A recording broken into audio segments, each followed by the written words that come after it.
أعوذ بالله من الشيطان الرجيم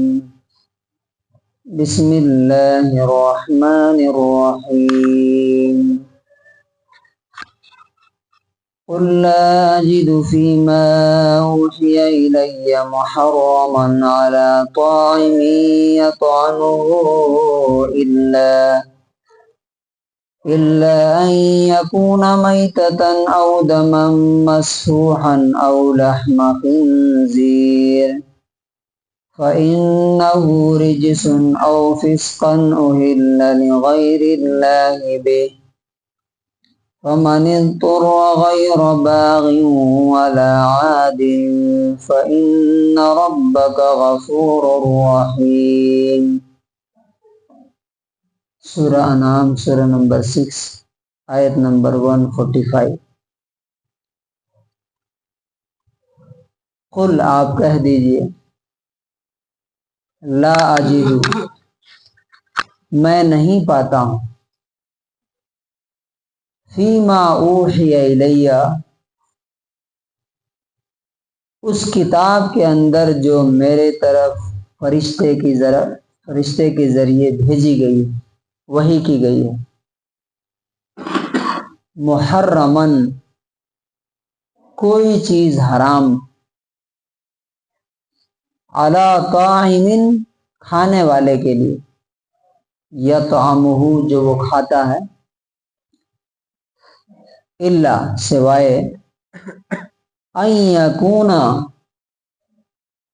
وہ ہو میتتن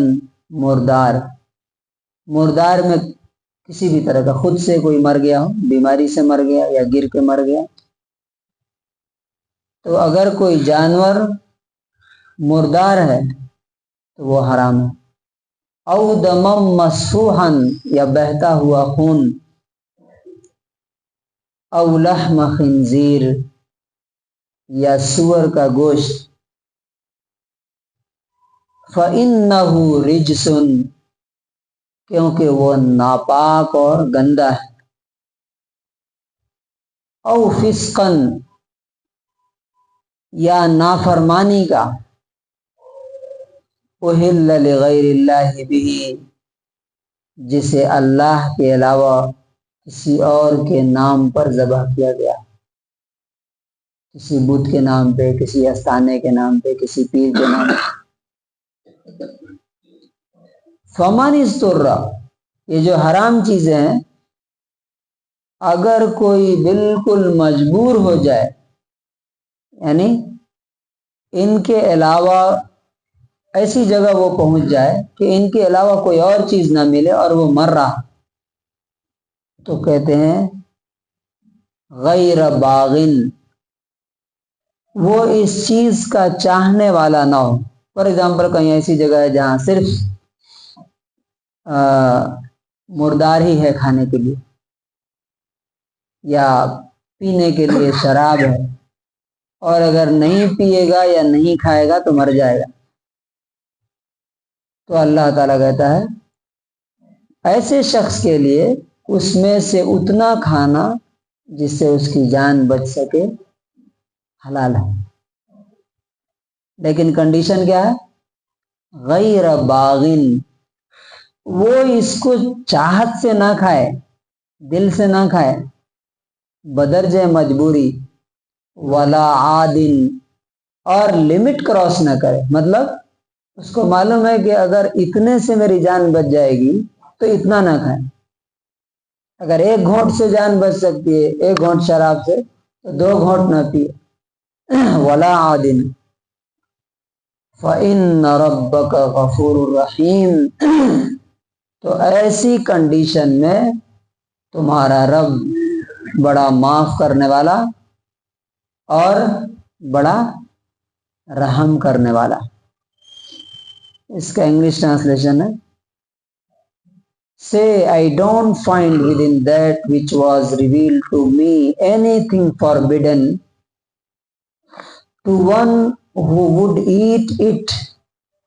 unless it be a dead animal,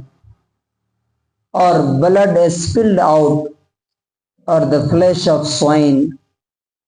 for indeed it is impure,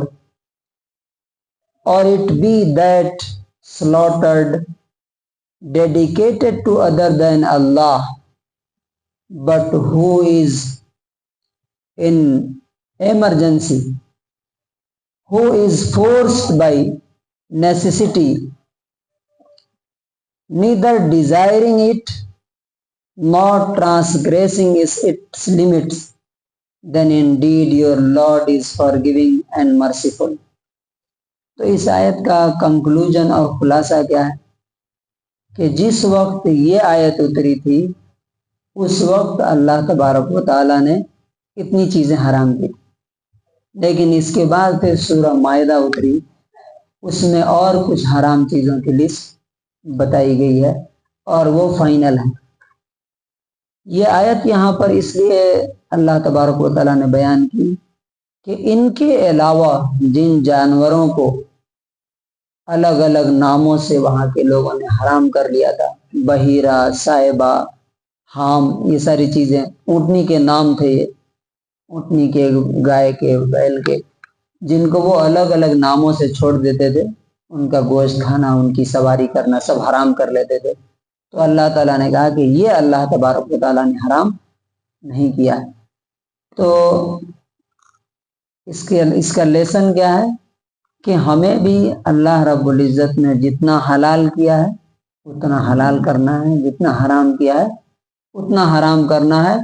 اللہ سے آگے بڑھ کر کے کوئی چیز حلال و حرام نہیں کرنا، اور کسی چیز کے بارے میں فوراً یہ بول دینا یہ ناجائز ہے، وہ حرام ہے، وہ حلال ہے،